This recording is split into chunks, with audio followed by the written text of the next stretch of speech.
Mon fils m'a interdit d'assister à son mariage, mais il m'a effrontément envoyé une facture de 80 000 € pour payer sa somptueuse fête et sa lune de miel en Polynésie française. Il a même ajouté « Remerciez-moi de vous laisser contribuer ». J'ai simplement souri, sentant ma colère se transformer en une détermination froide. Son rêve d'un mariage riche et parfait deviendrait un cauchemar. Avant de continuer, veuillez vous abonner à la chaîne et nous indiquer dans les commentaires d'où vous écoutez. Je m'assis à la table de ma cuisine, dans le calme de ma maison à Lyon, la lumière de l'après-midi d'octobre filtrant à travers les rideaux fanés. L'enveloppe était arrivée ce matin-là, épaisse et de couleur crème, avec l'écriture précise de Kevin sur le devant. J'avais supposé qu'il s'agissait de l'invitation au mariage. Enfin, après des mois de silence radio, mes doigts tracèrent le sceau, un petit frisson d'espoir s'agitant.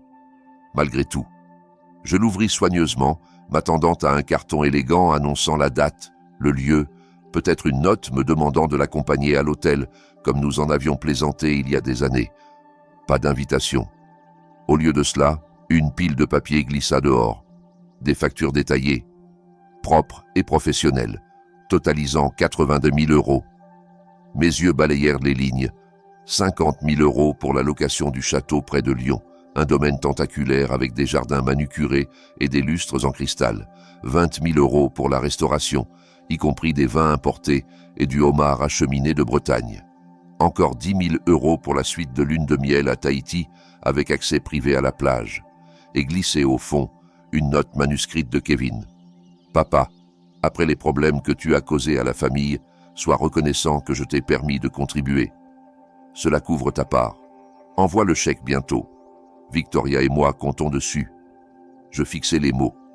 Le papier frais et lisse sous mes doigts. Problème. Les problèmes qu'il m'avait jetés au visage lors de notre dernière dispute. Me blâmant de ne pas avoir grimpé plus haut dans ma carrière d'ingénieur pour la vie modeste que nous avions menée après la mort de ta mère. Ma main trembla légèrement tandis que je posais la note, les coups détaillés se brouillant un instant. À proximité, sur la table, se trouvait une photo encadrée du jeune Kevin, avec un sourire édenté d'un match de football junior, sa petite main dans la mienne. Comment ce garçon s'était-il transformé en cet homme, exigeant de l'argent comme si j'étais un distributeur automatique, me bannissant de son mariage parce que je ne correspondais pas à son image polie? Le choc frappa d'abord, une vague froide qui serra ma poitrine. Je froissai la note dans mon poing, le papier craquant comme des feuilles sèches. Mais ensuite, je la lissai à nouveau, la posant à plat. Non, je ne laisserai pas la colère me consumer aveuglément. Je repoussai la table, me levant lentement, mes genoux protestant contre le mouvement. La cuisine semblait plus petite, les murs se refermant avec des souvenirs de dîners familiaux depuis longtemps disparus. Je marchai jusqu'à l'évier, aspergeant de l'eau sur mon visage. Mais cela ne lava pas la piqûre. Kevin pensait pouvoir m'effacer de sa vie tout en puisant dans mes économies. Le nid d'œufs que j'avais construit grâce à des années d'heures supplémentaires, d'économies après avoir perdu Elena d'un cancer en 2015. Il m'avait appelé une fois après ses funérailles. Voix coupante. « Tu aurais dû en faire plus, papa, pour nous tous. » Je revins à la table, ramassant une vieille montre de poche, un héritage familial de mon père, sa chaîne usée par des générations de dur labeur. Elle tic-taquait régulièrement dans ma paume, un rappel des liens qui devraient en perdurer. Mais Kevin avait rompu les nôtres, n'est-ce pas, me bannissant parce que Victoria murmurait qu'un simple retraité embarrasserait leur cercle d'exécutifs en technologie.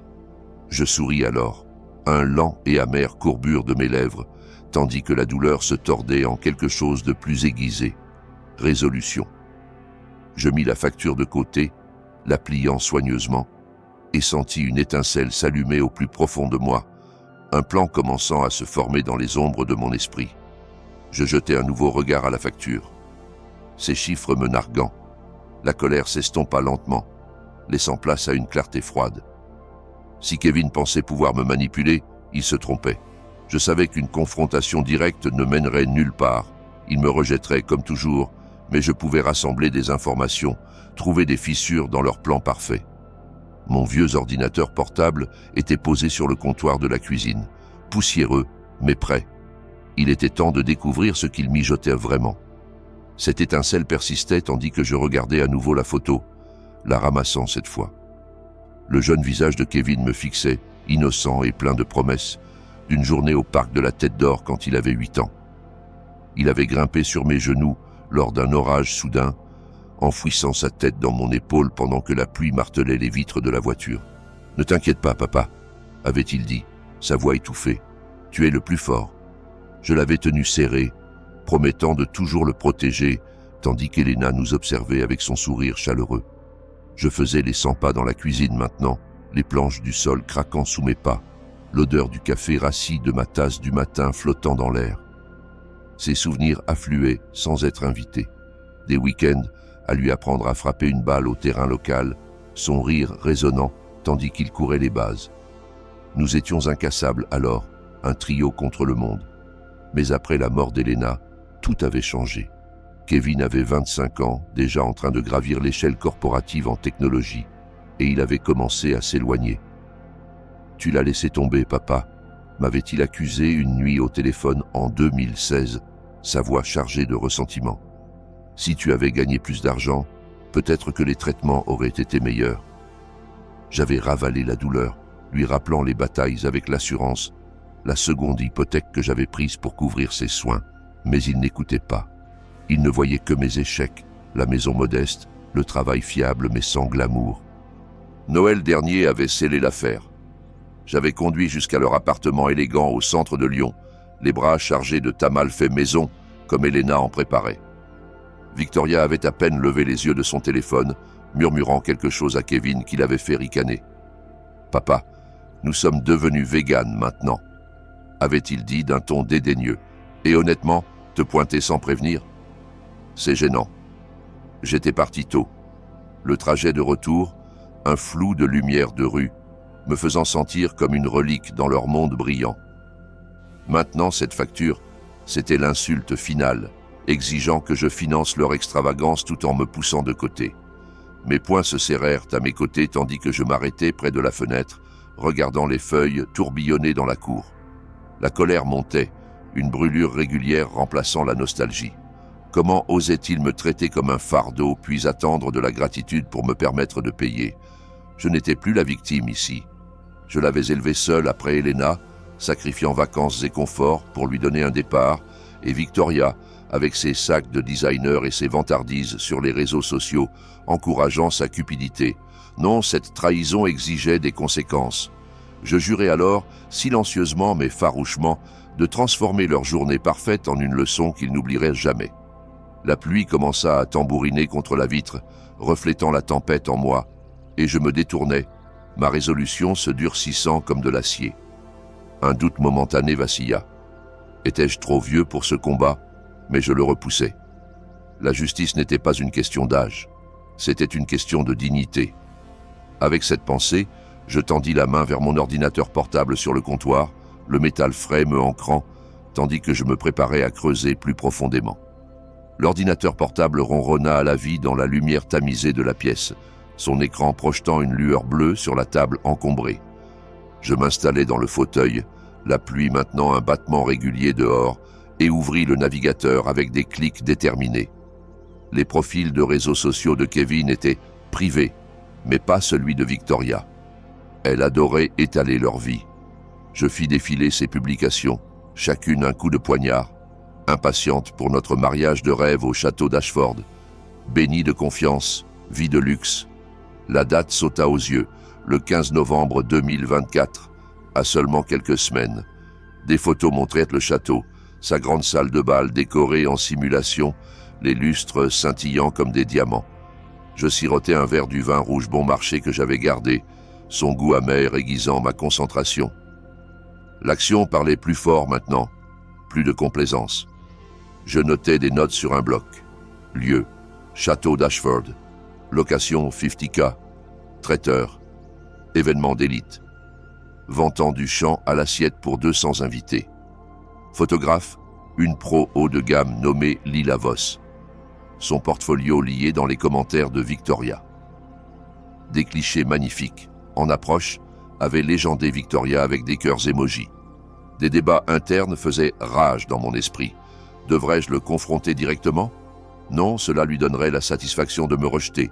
Mieux valait saper depuis les ombres, lui faire sentir la perte de contrôle qu'il craignait tant. Onglet après onglet s'ouvrit. Le site du planificateur de mariage Mark Brennan, sa bio vantant des événements sans faille pour des clients exigeants. Un contact mutuel sur LinkedIn confirmait qu'il s'en occupait. Un ancien collègue de Kevin avait aimé une publication sur la réservation. Des détails de lune de miel filtrèrent d'une promotion d'agence de voyage, resort de Tahiti, bungalow sur pilotis, tout financé par cette facture qu'il m'avait envoyée. Ma colère s'enflamma à nouveau devant une vidéo partagée par Victoria, elle essayant une robe, Kevin souriant à ses côtés. Papa paye la fête. Indirectement, avait-elle plaisanté dans les commentaires, un emoji clin d'œil suivant. Indirectement, l'audace me alimenta. Je croisais les références des fournisseurs, construisant une liste. Fleuriste, DJ, même le service de limousine. L'extravagance était stupéfiante, bien au-delà de ce que le salaire de Kevin pouvait couvrir sans ma contribution. Une hésitation s'insinua.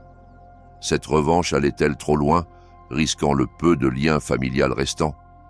Mais alors, je me rappelais sa note à nouveau, ce privilège condescendant, et le doute disparut. C'était une question de valeur personnelle, lui enseignant que la cupidité avait des répercussions. Ma main se stabilisa sur le clavier tandis que je trouvais le numéro de contact de Mark Brennan, le planificateur au cœur de tout. Avec une profonde inspiration, je décidai qu'il était temps de passer l'appel pour commencer à défaire leur tapisserie parfaite, fil par fil. Je décrochai mon téléphone, les doigts planant sur le pavé numérique. Le téléphone sonna 2 fois avant qu'une voix polie ne réponde, lisse comme du marbre poli. Événement, Mark Brennan. C'est Mark à l'appareil. Comment puis-je rendre votre journée extraordinaire? Je m'appuyai contre le comptoir de la cuisine, le combiné frais contre mon oreille, stabilisant ma respiration. Bonjour Mark, c'est Étienne Moreau. Je suis le père de Kevin Moreau, celui qui paie la facture pour son mariage. Une pause, puis la chaleur inonda son ton. Monsieur Moreau? Kevin a mentionné que vous appelleriez pour finaliser les paiements. Nous sommes ravis que vous contribuiez à un événement si spécial. Le château d'Ashford est réservé à bloc et la vision de Victoria se concrétise magnifiquement. Je le laissais divaguer un moment sur les arches florales et les quatuors à cordes, mon esprit s'aiguisant comme une lame. En fait, Marc, je préférerais en discuter en personne. Pouvons-nous nous rencontrer demain? J'ai des détails à clarifier. Il accepta rapidement, suggérant son bureau au centre de Lyon à 10 heures. Je raccrochai, le clic résonnant dans la pièce calme, et me versai un autre verre de vin, le tourbillonnant tandis que j'imaginais son visage quand la vérité frapperait. Plus de cachette derrière des notes et des factures. Je me penchai en arrière dans le fauteuil, l'adrénaline pulsante en moi. La réunion avec Marc était la première étape, et je devais être prêt. Je passai le reste de la soirée à revoir la facture, notant les chiffres clés pour garder les faits à portée de main. Avant de me coucher, je choisis un pull propre et un pantalon. Rien de fantaisiste, mais assez pour paraître sérieux. Tandis que je m'allongeais, je sentis le plan se solidifier, comme les fondations d'une maison. Le lendemain matin, je me réveillai tôt, café dans un thermos, clé en main, prêt à partir. Le lendemain matin, je conduisis dans une circulation légère, les feuilles d'automne tourbillonnant comme des confettis sur le pare-brise. Une brève hésitation me saisit à un feu rouge. Était-ce le point de non-retour? Mais je la balayai. Accélérant quand le feu passa au vert, le bureau de Marc était dans un bâtiment élégant, hors de la rue principale, tout en verre et chrome, bien loin de l'ancien cadre en briques de mon entreprise d'ingénierie. Je garai et entrai dans le hall d'air stérile, portant des effluves de Cologne coûteuse. Marc me salua d'une poignée de main ferme, son costume taillé sur mesure et sa cravate nouée parfaitement.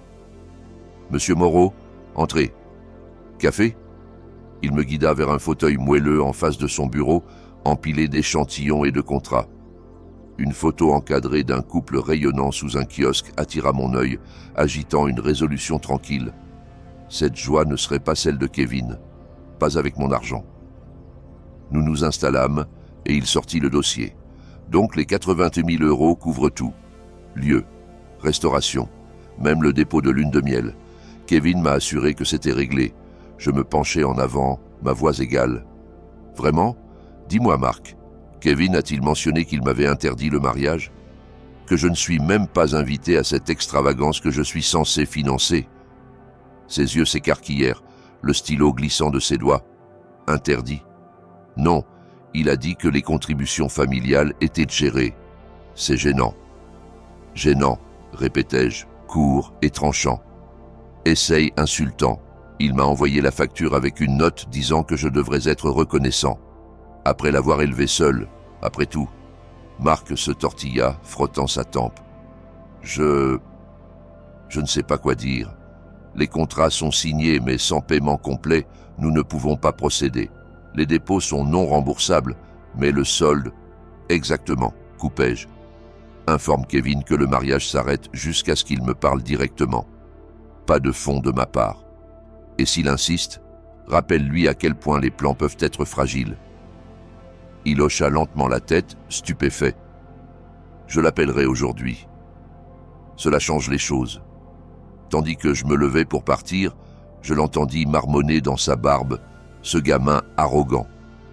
Cela me alimenta. Un premier goût du chaos qui se préparait. Je sortis dans l'air frais, la porte se fermant avec un clic derrière moi, et sentis l'onde se propager, comme une pierre ricochant sur une eau calme. Debout sur le trottoir, je sentis une vague de force, mais je savais que je ne pouvais pas aller loin seul. Marc n'était que le début. Kevin ne reculerait pas facilement, et j'avais besoin d'yeux et d'oreilles de confiance. Le nom d'Alex surgit dans mon esprit, son numéro encore enregistré dans mon téléphone, malgré des années de silence. Il connaissait Kevin mieux que quiconque, et son nouveau travail de détective pouvait être utile.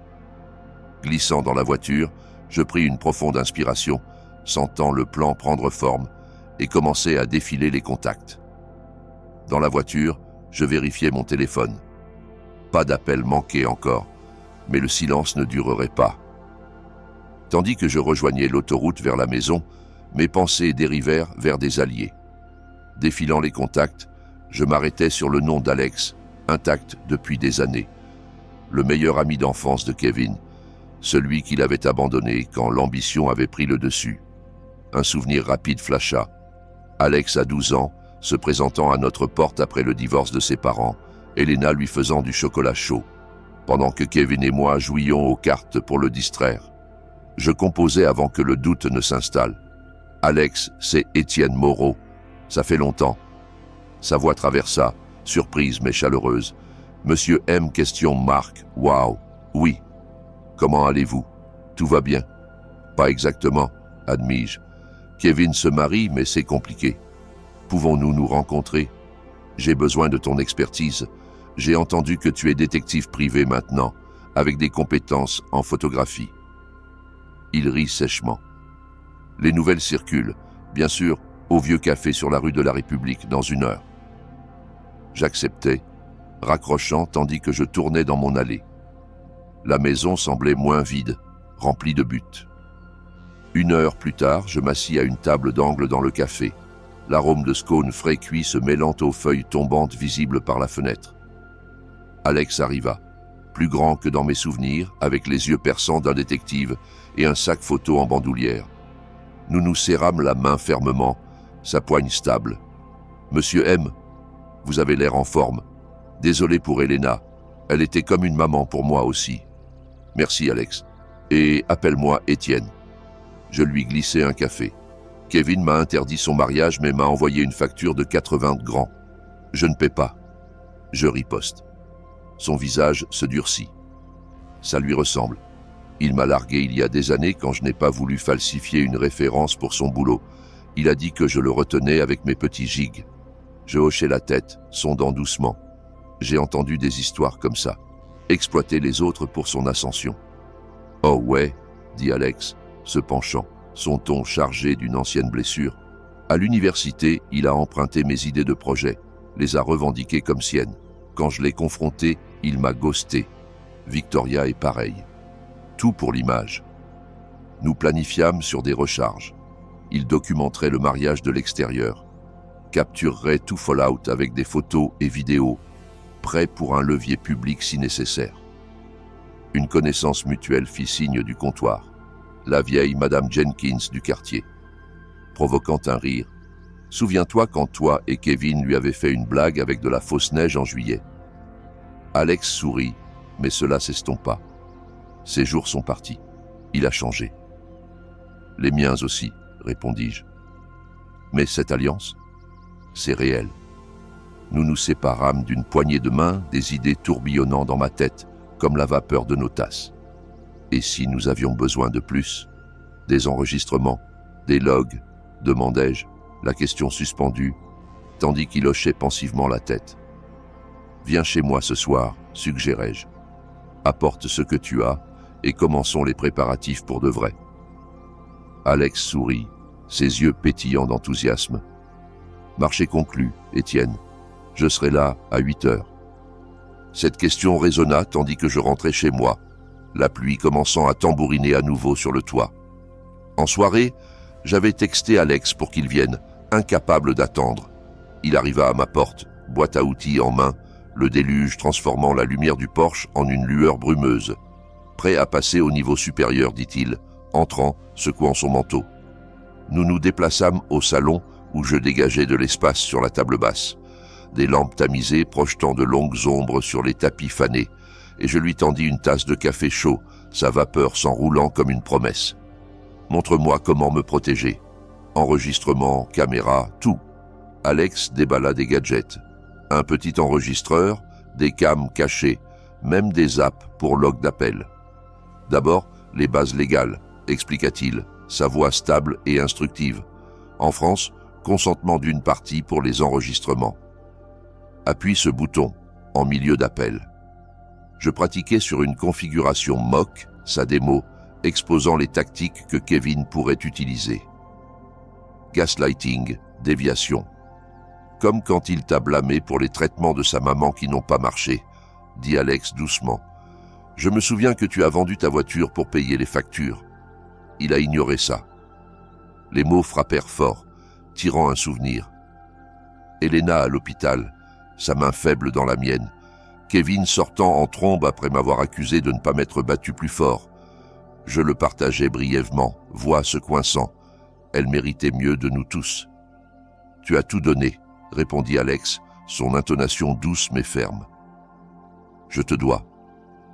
Après la séparation de mes parents, tu m'as laissé squatter ici, m'as tutoré en maths.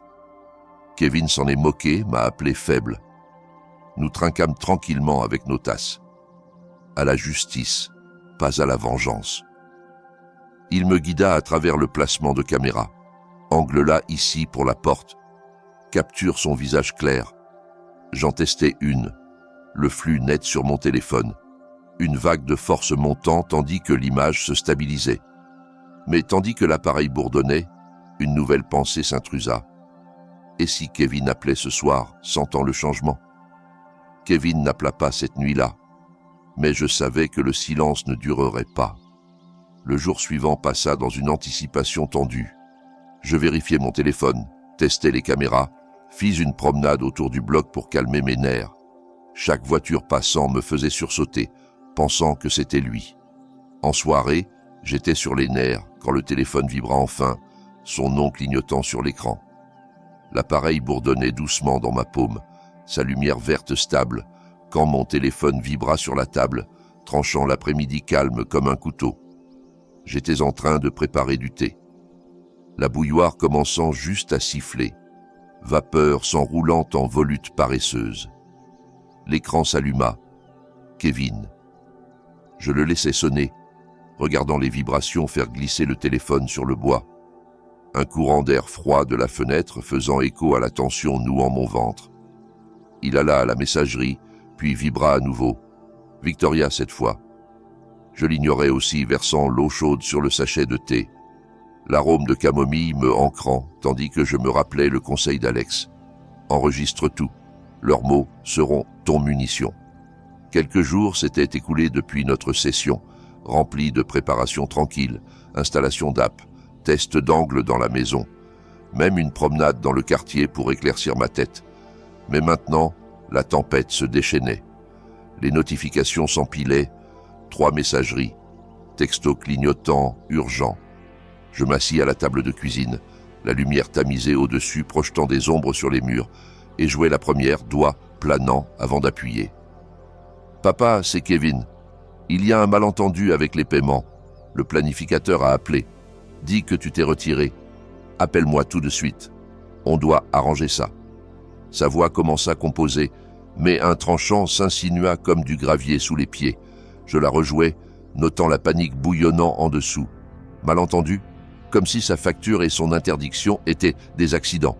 La seconde. « Étienne, Victoria ici. Kevin est contrarié. Les fournisseurs menacent d'annuler sans ta contribution. Ne fais pas ça.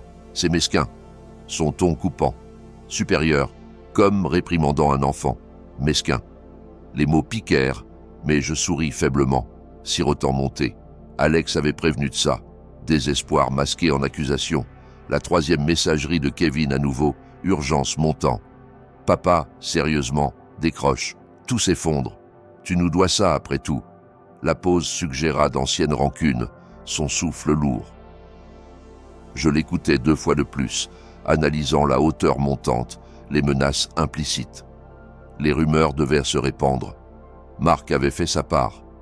Puis un appel d'une vieille amie mutuelle, Madame Hargrove de la rue d'en bas, sa voix hésitante quand je répondis brièvement. « Étienne, entendu des murmures au club. »« Problème de mariage de Kevin ? Les gens disent problème d'argent. J'espère que tu vas bien. » Ces mots déclenchèrent une torsion. Des murmures publics déjà. Je n'avais pas attendu que l'onde atteigne si loin, si vite. Cela me alimente. Une vague de contrôle, après des années d'être mis de côté. Mais tandis que je posais le téléphone, une autre messagerie pinga, la voix de Kevin craquant cette fois. « Si tu ne répares pas ça, tu le regretteras. » La menace plana là, se rejouant dans mon esprit, tandis que je fixais l'écran. Cette menace résonna, tandis que le téléphone sonna à nouveau le soir suivant, insistante comme un battement de cœur dans le salon où je faisais les 100 pas. L'app d'enregistrement ouverte et prête. Je serrai l'appareil fermement, le laissant sonner 4 fois avant de répondre, une pause délibérée pour le déstabiliser. « Allô, Kevin ? Papa ? Enfin. Qu'est-ce qui se passe, bordel ? Marc dit que tu refuses de payer, que tu sabotes notre mariage. » Son accusation éclata, voix montant haut avec frustration. Je respirais régulièrement, le tapis doux sous mes pieds, saboté. Tu m'as interdit, envoyer une facture comme si j'étais un sponsor, pas la famille. Souviens-toi de ta note. Sois reconnaissant. Un battement de silence. Puis il explosa. C'était « Écoute, ce n'est pas comme ça. Les amis de Victoria, la foule. Tu es à la retraite, papa. Ça ne collerait pas. Mais l'argent, tu le dois après maman, après les luttes que tu as causées. » Le cou à Helena tordit comme une épine, mais je restais calme, enregistrant chaque mot. Dois. Je t'ai élevé seul, vendu ce que j'avais pour ses soins. Tu me blâmes, puis m'ignores maintenant. Non, Kevin, pas de paiement. Tu ruines tout, hurla-t-il. Les mots crus Victoria est furieuse. Les traiteurs veulent des dépôts. Le château tient la date. Mes menaces de frais, répare-le. Je fis une pause, tirant force de la montre de poche sur la table d'appoint, son tic un rappel de dignité perdurante. Répare ce que tu as brisé. Parle-moi comme un fils, pas un banquier. Puis, la voix de Victoria coupa. Haut-parleur, réalisai-je. Étienne, c'est ridicule. Nous construisons une vie. Ta mesquinerie pourrait tout annuler. Pense à l'embarras. Son interruption piqua la tension, son ton chargé de dédain. Embarras? Comme interdire ton beau-père?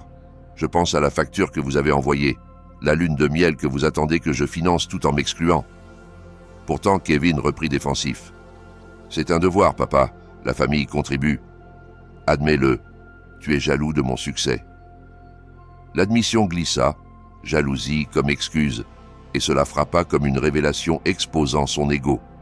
Je contre-attaquai fermement succès construit sur l'utilisation des gens, plus maintenant. La ligne crépita avec sa respiration lourde. Tu le regretteras, nous en avons fini. » Il raccrocha abruptement, le silence résonnant dans mes oreilles, ces mots faisant écho comme une clé glissée, une vulnérabilité exposée qui aiguisait ma résolution. Cette vulnérabilité persista dans mes pensées, tandis que je faisais les 100 pas dans le couloir, la maison calme, sauf pour le bourdonnement fin du frigo. Des moments plus tard, une alerte texto sonna. « Alex, mise à jour. Fournisseur exigeant paiement. Rumeur volant au château. Photo entrante. J'ouvris la pièce jointe. Cliché flou d'ouvrier mettant en pause les installations. Un van de fleuriste au ralenti et incertain. Les images me nourrirent, mais alors les textos de Kevin affluèrent. Vieil homme égoïste, détruisant notre jour par ego. Court. Accusation poignardante, brillant sur l'écran, je défilais cœur stable.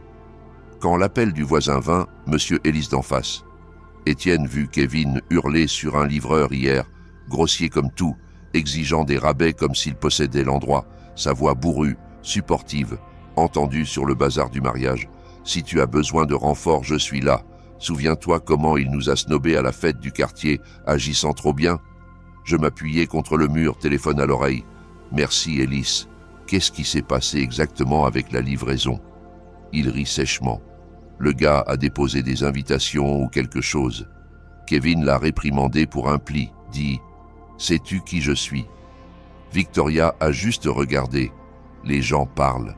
Fournisseur se retirant. L'anecdote peignit l'arrogance de Kevin vivace, un snob faisant écho à son traitement de moi. « Apprécie l'info. Ça me motive. Pas de problème, » répondit Élise chaleureux. « Tu as la communauté ici. Pas lui. » Nous raccrochâmes, et je textai Alex en retour. Plus du voisin, Kevin aliène tout le monde. Sa réponse, parfait. Escalade entrante. Prep faiblissant. Mais tandis que je posais le téléphone, un nouveau texto d'un numéro inconnu surgit. Peut-être un fournisseur, indiquant un trouble plus profond. Monsieur Moreau, refrance. Frais d'annulation de mariage. Les mots traînèrent, piquant une vague fraîche d'urgence, tandis que l'horloge tic-tac sur la cheminée semblait compter à rebours vers quelque chose d'inévitable.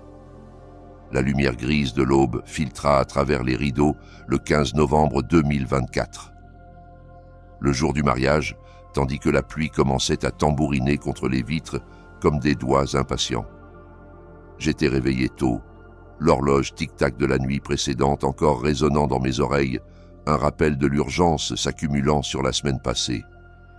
Ces jours avaient glissé dans un rythme de vigilance tranquille, monitorant les mises à jour d'Alex, ignorant les textos escaladants de Kevin, même faisant de longues promenades dans l'air frais de Lyon, pour renforcer mes nerfs contre tout doute vacillant. Maintenant, tandis que je vérifiais l'app météo sur mon téléphone, prévision de pluie régulière reflétant la tempête que j'avais orchestrée, un déluge symbolique lavant les prétentions. Je préparais du café, le riche parfum remplissant la cuisine, et m'installais à la table avec mon appareil prêt. Le premier texto d'Alex vint à 7 heures. Au château, fournisseur arrivant ou pas. Photo bientôt. Je sirotais lentement, la tasse chaude dans mes mains, tandis que les images arrivaient. Fleuristes déchargeant Vans seulement pour remballer la moitié des arrangements, leurs visages pincés de frustration sous des parapluies. Problème de dépôt, une légende lisait. Ils partent. Le chaos se déroulait en snippets en temps réel. Un camion traiteur au ralenti, ouvrier emballant caisses de porcelaine et argenterie intactes, pluie rendant l'allée glissante en un désordre brillant. Les invités commencèrent à arriver vers midi, clichés, cover d'Alex montrant des groupes confus sous tente, parapluies s'ouvrant comme des fleurs sombres au-dessus. Où est l'installation? Son message pinga. J'ignorais un flot d'appels de Kevin, le téléphone vibrant comme une abeille piégée sur la table. Messagerie s'empilant. J'en jouais une. Sa voix frénétique, papa. Envoie l'argent. Maintenant tout s'effondre. Le gérant du château menace de fermer. La désespération craqua, loin de son arrogance antérieure. Plus de photos. La grande salle, à moitié habillée, chaises éparpillées au hasard, pas de signe du quatuor à cordes. Puis, Un cliché qui tordit quelque chose en moi. Victoria en robe, expression froissée, pluie striant les fenêtres du château derrière elle comme des larmes. Le doute vacilla brièvement. Était-ce trop cruel, transformant leur jour en spectacle? Mais je me rappelais la condescendance de la facture, l'interdiction qui coupait plus profond que n'importe quelle pluie, et le doute se dissolut en satisfaction tranquille. La justice n'était pas douce. Vers l'après-midi, Alex rapporta invités errants, certains partant rumeurs se répandant querelles familiales sur fond. Je faisais les 100 pas dans la pièce, pluie battant régulièrement dehors, imaginant l'humiliation se déroulant à des kilomètres. Une autre messagerie de Kevin plaidant « S'il te plaît, papa, vire-le. » Invité rien, aide un murmure d'invités dans un clip audio d'Alex. C'est un désastre, mauvaise planification. Le déluge s'intensifia à feuilles d'eau, brouillant la cour, comme si la nature elle-même amplifiait le règlement de compte. Mais alors mon téléphone sonna à nouveau, nom de Kevin clignotant. Sa voix au bord quand ça alla à la messagerie. Mi-sonnerie. Cette plaidoirie mi-sonnerie plana dans l'air tandis que je la laissais rouler à la messagerie. Une fois de plus, le son avalé par un martèlement soudain à la porte, insistant et lourd au milieu du déluge. Pluie dégoulinant des avant-toits en ruisselets réguliers, formant des flaques sur les marches du porche. J'approchais lentement, jetant un œil par le Judas, Kevin et Victoria, échevelés en pyjama sous des manteaux jetés à la hâte, cheveux plaqués mouillés, visage pâle et tiré. J'ouvris la porte une fente, le brouillard frais aspergeant dedans. « Que faites-vous ici ?» Kevin poussa en avant, eau dégoulinant de ses manches sur le tapis d'entrée, formant une petite flaque, comme une intrusion indésirable. « Papa, laisse-nous entrer. Le mariage est ruiné. Fournisseur parti, invités dispersés sous la pluie. C'est une blague maintenant. » Victoria se blottit derrière lui, son maquillage barbouillé, robe dépassant absurdement sous son manteau. « Étienne, s'il te plaît, vire l'argent. On peut sauver quelque chose. » Je m'écartai, refermant à contre-cœur la porte contre le vent. Ils se tinrent dégoulinant dans le couloir, le parfum familier de ma maison contrastant avec leur désespération. Sauvé. Après m'avoir interdit, exigeant que je paie.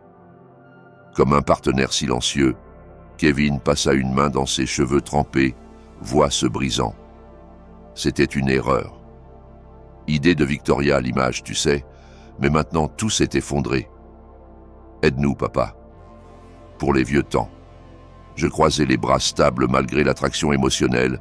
Un flashback frappa pendant la pause. Kevin, adolescent, après les funérailles d'Elena, m'accusant de faiblesse tandis que j'enterrais mon chagrin dans le travail. Cela me alimenta. Vieux temps? Comme quand tu m'as blâmé pour la mort de maman. M'ignorer sauf quand tu avais besoin d'argent. Victoria intervint, son ton vacillant pour une fois, vulnérabilité craquant à travers. On ne voulait pas. C'est le stress. La lune de miel est réservée. Dépôt perdu. Pense à nous. Pense à vous, répétai-je, calme mais pointu. Me valoriseriez-vous sans mon portefeuille? Répondez à ça. Kevin hésita, yeux dartants. Bien sûr, tu es la famille. Mais le succès signifie des standards. S'il te plaît, transfère juste. L'admission standard sur lien plana lourd, exposant la superficialité. Non, Kevin, c'est la conséquence. La cupidité a un prix. Il supplia alors, voix montant. Tu nous détruis, invité murmurait, fournisseur se moquait. Répare-le, pour ton fils. Victoria agrippa son bras, murmurant urgemment. Mais je secouai la tête. Partez, apprenez de ça. Tandis que je bougeais pour ouvrir la porte, les mots finaux de Kevin dégringolèrent, crus. Attends, papa, je regrette tout. La pluie rugit dehors et je fermai la porte. Sur eux, leurs pas reculant dans la tempête, résolution persistant comme l'écho de son regret.